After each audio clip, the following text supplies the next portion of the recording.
Доколку Европа не го препознае оствареното на надворешен и домашен план и не даде датум за преговори во октомври за земјава, пораката за регионот ќе биде: не се трудете да разрешувате тешки проблеми и да трошите политички капитал на заглавени и замрзнати прашања.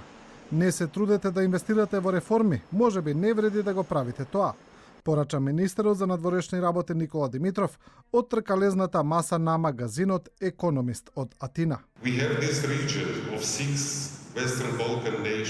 Го имаме овој регион со 6 држави од Западниот Балкан кои се обкружени со членки на Европската Унија.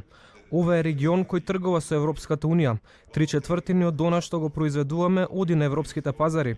3/4 од странските инвестиции се од Европа и географски тоа е дел од Европа.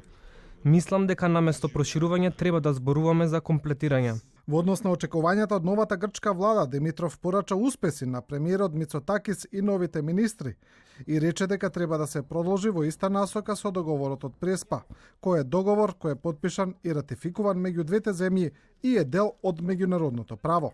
Алтернативниот министер за надворешни работи на Грција, Милтиадис Варвициотис, во неговото обраќање рече дека се надева на простор во иднина договорот да се направи покорисен за двете страни и преку пристапниот процес во Европската Унија на северниот сосед, и додаде дека Нова демократија ќе работи на заштита на трговските ознаки и имиња.